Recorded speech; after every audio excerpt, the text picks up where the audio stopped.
नमस्कार विद्यार्थी मित्रांनो, स्थूल वाचनातील या तिसऱ्या पाठामध्ये पुन्हा एकदा तुमचे स्वागत। आज आपण कुमार भारती पाठ्यपुस्तकातील विरांगना हा धडा अभ्यासत आहोत। विरांगना हा स्थूल वाचनातील धडा आहे आणि हा धडा क्रमांक 3 आहे। विरांगना या पाठाचा हा सेशन क्रमांक 3 आहे। या भागामध्ये आपण पाठाच्या उर्वरित परिच्छेदाचा अभ्यास करणार आहोत आणि त्यानंतर पाठाच्या खालील स्वाध्याय अभ्यासणार आहोत। यापूर्वी आपण विरांगना या पाठाच्या 2 भागांमध्ये लेफ्टनंट स्वाती संतोष महाडिक यांच्या खडतर आयुष्याबद्दल वर्णन पाहिलं आणि त्याचप्रमाणे त्यांच्या नियोजनबद्ध प्रवासावरती त्यांचा विश्वास, निग्रही, करारी, धाडसी स्वभाव, पतीच्या मृत्यूनंतर दुःखानंतर सकारात्मक दृष्टिकोन बाळगून आयुष्याची नव्याने त्यांनी उभारणी केली याची माहिती आपण पाठाच्या या आधील भागामध्ये अभ्यासलेला आहे। चला आता आपण पाठाच्या उर्वरित परिच्छेदाकडे वळूया। मुक्कामापेक्षा नियोजनबद्ध प्रवासावर अधिक विश्वास ठेवणे स्वाती महाडिक यांना महत्त्वाचे वाटते, कारण त्यांच्या मते एखादे मुक्कामाचे ठिकाण कधी येणार याचा विचार करतो तेव्हा तो अधिक खडतर वाटते। जेव्हा आपण त्या प्रवासाचा आनंद घेत मार्गक्रमण करतो तेव्हा तो प्रवास खडतर वाटत नाही। तर इथे त्यांचं म्हणणं होतं की आपण ध्येय निश्चित करतो आणि त्या ध्येयापर्यंत पोहोचण्याचा आपण प्रयत्न करत असतो, पण आपण फक्त ध्येय किंवा तो मुक्कामाचा विचार करतो, पण त्या दरम्यान जो मार्ग असतो, जो आपला प्रवास असतो, त्या प्रवासाचा आपण कधी विचार करत नाही। तर आपण त्या प्रवासाचा विचार केला पाहिजे आणि तो प्रवास करत असताना तो अत्यंत नियोजनबद्ध पद्धतीने आपण केला पाहिजे। तेव्हाच तो आपला ध्येय किंवा तेव्हा ते आपलं जे काही मुक्काम असेल ते आपण व्यवस्थिततेने विश्वास ठेवून आपण त्याच्यापर्यंत व्यवस्थित पोहोचू शकतो। जेव्हा आपण त्या प्रवासाचा आनंद घेत मार्गक्रमण करतो तेव्हा तो प्रवास खडतर वाटत नाही आणि आपल्याला आता ध्येय माहिती आहे, मुक्काम माहिती आहे, पण तो प्रवास आपल्याला खडतर आहे हे पण माहिती आहे, पण तो खडतर प्रवास आहे असं न मानता आपण त्या प्रवासाचा आनंद घेत तो मार्गक्रमण केल्यावरती तो प्रवास आपल्याला कधीच खडतर वाटत नाही। स्वाती महाडिक म्हणतात, आर्मीचे जीवन ही फक्त नोकरी नाही, तर तो जीवन जगण्याचा एक वैशिष्ट्यपूर्ण मार्ग आहे। जर बघा एखादी गोष्ट आपण जीवन जगायचं म्हणून आपण ती जगत असू किंवा आपल्याला नोकरी करणंच म्हणजे आपल्या जीवनाचं ध्येय आहे, आपलं संपलेलं आयुष्य नोकरीमुळेच पूर्ण व्यवस्थित होऊ शकतं असं जर आपण विचार करून जगलो तर आपल्याला ते कधीच त्याचा आनंद मिळत नाही। पण आर्मीचं जीवन त्यांनी आपल्या जीवनाचं एक वैशिष्ट्यपूर्ण मार्ग म्हणून स्वीकारला आणि त्यामुळेच त्यांना तिकडे तो प्रवास खडतर वाटलेला नाही। तेथे शारीरिक क्षमतेपेक्षा मानसिक बळ, आत्मबळ अधिक महत्त्वाचे आहे। निग्रही, करारी आणि धाडसी अशा रणरागिणीचा जीवनाकडे पाहण्याचा सकारात्मक दृष्टिकोन महत्त्वाचा आहे। तर अशा रीतीने आपल्याला स्वाती यांचा जीवनाकडे कठीण प्रसंगामध्ये सुद्धा जीवनाकडे पाहण्याचा सकारात्मक दृष्टिकोन आपल्याला इथे पाहायला मिळतो। तर इथे आपल्याला त्यांच्या निग्रही, करारी आणि धाडसी या जीवनाचा परिचय होतो।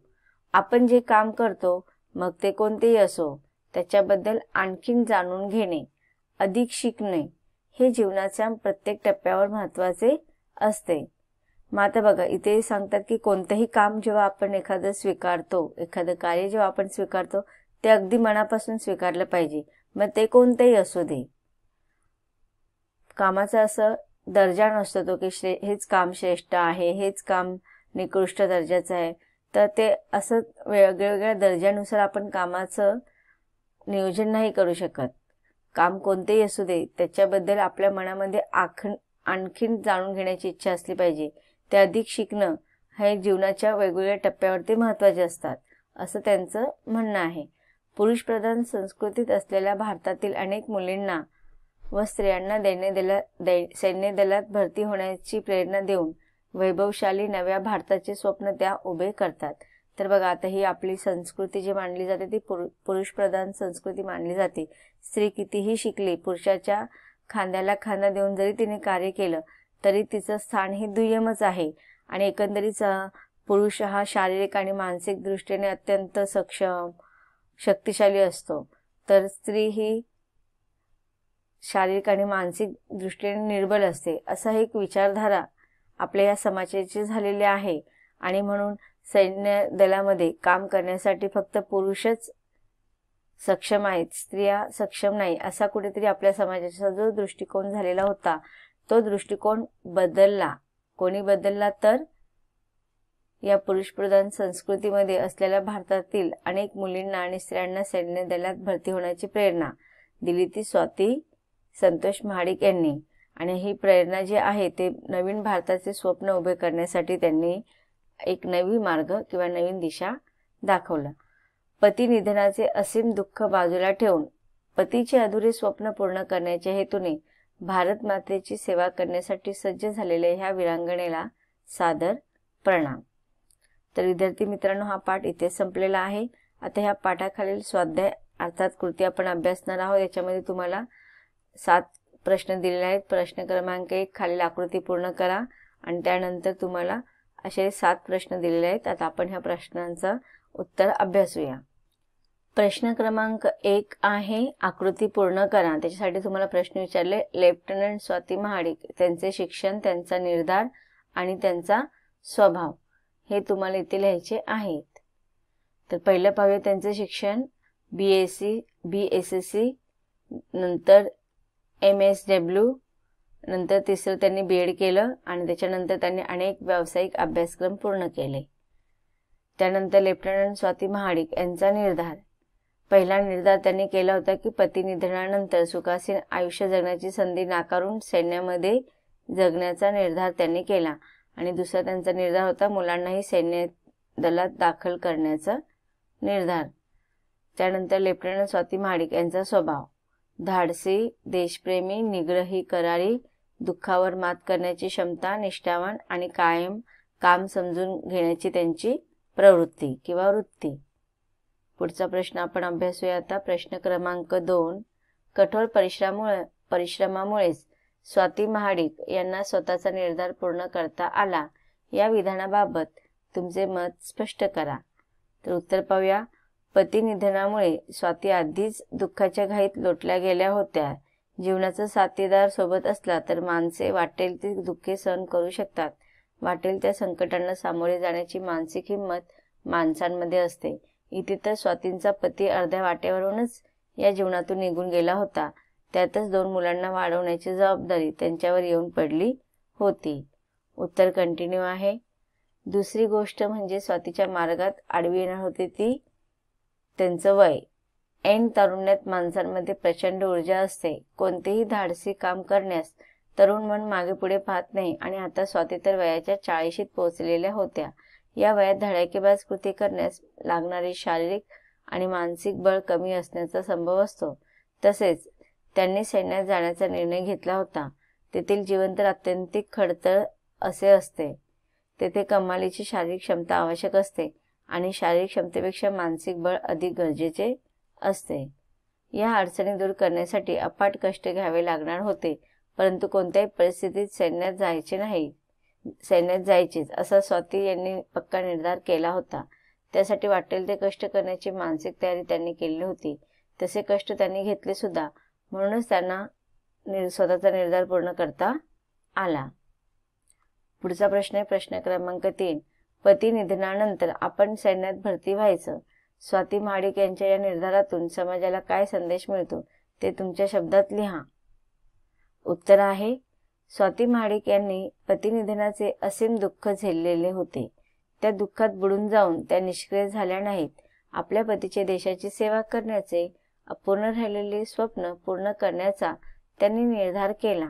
एवढेच नव्हे तर तो निर्धार त्यांनी पुरा केला. या घटनेचा समाजावरती प्रभाव पडला. समाजाला त्यातून एक महत्त्वाचा संदेश मिळाला. आपल्या समाजात अजूनही पुरुषप्रधान संस्कृती आहे. पुरुषांनी सैन्यात भरती होण्याबाबत समाज अनुकूल असतो. हा समाज स्त्रियांना सैन्यात पाठवण्यास मात्र तयार नसतो. स्त्रियांकडे शारीरिक मानसिक बळ कमी असते. स्त्रिया सैनिकांचे काम करू शकणार नाहीत अशीच समाजाची धारणा असते. या पार्श्वभूमीवर स्त्रिया पुरुषांइतक्या सक्षम असून सैनिकांचे कामही करू शकतात असा संदेश समाजाला मिळतो. पुढचा प्रश्न आहे तुम्हाला टिपा द्या. टिपा द्यामध्ये पहिला प्रश्न आहे देशप्रेमी कर्नल संतोष महाडिक यांची माहिती तुम्हाला लिहायची आहे. उत्तर कर्नल संतोष महाडिक यांची देशावर अपार निष्ठा होती. त्यांच्यासाठीच त्यांनी सैन्य दलात प्रवेश केला. त्यांची कामगिरी व त्यांचे व्यक्तिमत्व यांचा त्यांच्या भोवतालच्या लोकांवर प्रभाव पडला. अचानक 17 नोव्हेंबर 2015 रोजी काश्मीरमधल्या कुपवाड्यामध्ये दहशतवाद्यांनी हल्ला केला. भारताच्या सार्वभौमत्वावर हा हल्ला होता. महाडिक यांच्या बटालियनकडे या दहशतवाद्यांचा बंदोबस्त करण्याची जबाबदारी सोपवली गेली. महाडिक यांनी प्राणपणाला लावून दहशतवाद्यांचा निपात केला. दुर्दैवाने त्या कारवाईमध्ये कर्नल संतोष हे हुतात्मा झाले आणि आपल्या देशाने एक निधड्या छातीचा निष्ठावान सैनिक गमावला. पुढचा टिपा द्यामधील प्रश्न जिद्दी लेफ्टनंट स्वाती महाडिक. उत्तर पाहूया. लेफ्टनंट स्वाती महाडिक यांची जिद्द त्यांच्या निर्धारातूनच व त्यांच्या निर्धाराच्या पूर्तीतून दिसते. पतीचे अंत्यविधी चालू होते त्याच वेळी स्वाती यांच्या मनात त्यांचा निर्णय पक्का झाला. त्यावेळी त्या सैन्यात दाखल होण्याच्या वयाच्या अटीत बसत नव्हत्या. तरीही अर्ज विनंत्या करून त्यांनी वयाची अट शिथिल करून घेतली. स्टेट सिलेक्शन बोर्डाची परीक्षा खूप कठीण असते. खूप कष्ट घेऊन त्यांनी ती परीक्षा यशस्वी रीतीने पार केली. त्यानंतर चेन्नई येथील ऑफिसर्स ट्रेनिंग अकॅडमीचे अत्यंत कष्टमय असे प्रशिक्षण यशस्वी रीतीने पूर्ण केले. लेफ्टनंट म्हणून त्या सैन्य दलात दाखल झाल्या. कर्तबगारीने खांद्यावर अभिमानाचे 2 स्टार मिळवले. पतीचे स्वप्न नष्ट होऊ नये म्हणून त्यांनी अथक प्रयत्न केले. एक सर्वसाधारण स्त्री समाजाला ललांभूत ठरली. हे सर्व त्याच्या जिद्दी स्वभावामुळे घडू शकले. पुढचा प्रश्न आहे प्रश्न क्रमांक 5. प्राप्त परिस्थितीतून आत्मविश्वासाने आणि परिश्रमाने कार्य करणे म्हणजेच यश पाठाच्या आधारे स्पष्ट करा. उत्तर स्वातींनी काय केले? त्यांनी प्रथम स्वतःसमोर आलेली परिस्थिती नीट समजून घेतली. आपण काय काय करू शकतो याचा त्यांनी अंदाज घेतला. त्यानुसार निर्णय घेतले. एकदा निर्णय घेतल्यावर मात्र त्यांनी मागे वळून पाहिले नाही. आपल्याला अमुक गोष्ट नक्की करता येते असा त्यांनी विश्वास बाळगला. कठोर परिश्रम घेतले. परिश्रमाबाबत कोणतेही तडजोड केली नाही. योजलेल्या मार्गावर त्या ठामपणे उभे राहून पाऊल टाकत राहिले. त्यामुळे त्या यशापर्यंत पोहोचल्या. यश म्हणजे वेगळे काय असते? फक्त परिस्थितीचा विचार करून निवडलेल्या दिशेने न घाबरता कच न खाता ठामपणे पावले टाकणे आणि त्यासाठी आवश्यक ते सर्व कष्ट घेणे म्हणजेच यश होय.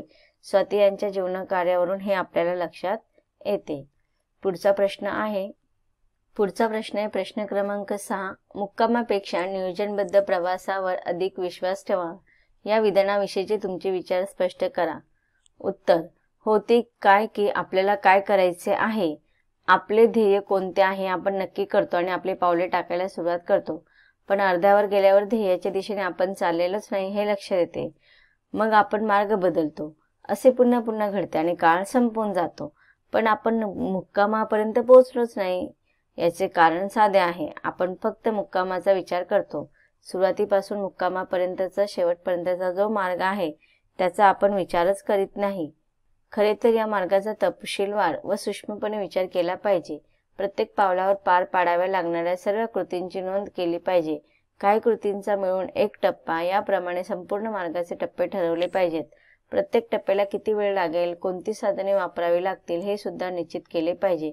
याप्रमाणे तयारी केली की यश नक्कीच मिळते. तयारी म्हणजेच नियोजन होय. म्हणून अंतिम मुक्कामापेक्षा नियोजनबद्ध प्रवासावर विश्वास ठेवला पाहिजे हेच खरे. पुढचा प्रश्न आहे प्रश्न क्रमांक 7. हा पाठ वाचल्यावर तुमच्या मनात येणारे भाव शब्दबद्ध करा. उत्तर स्वाती यांनी धडाकेबाज निर्णय घेतले आणि ते प्रत्यक्षात आणले सुद्धा. पतीचे अपुरे राहिलेले स्वप्न त्यांनी पूर्ण करायला घेतले. या तऱ्हेने त्यांनी पतीच्या आठवणी मनात जपून ठेवायचा मार्ग निवडला. एखादी व्यक्ती मरण पावते तेव्हा त्या व्यक्तीची कर्तबगारी, विचार, तत्वे यांचाही एक प्रकारे अंत होत असतो. मरण पावलेल्या व्यक्तीला आपण पुन्हा जिवंत करू शकत नाही. किंबहुना कोणत्याही माणसाला अमर करू शकत नाही. तर मग आपले प्रिय व्यक्ती, आदरणीय व्यक्ती यांना अमर कसे करणार? तर त्यांच्या आठवणी जाग्या ठेवून त्या व्यक्तींचे कर्तृत्व, त्यांचे विचार, त्यांची उराशी बाळगलेली त्यांची तत्वे जिवंत ठेवून आपण त्या व्यक्तींच्या आठवणी जाग्या ठेवू शकतो.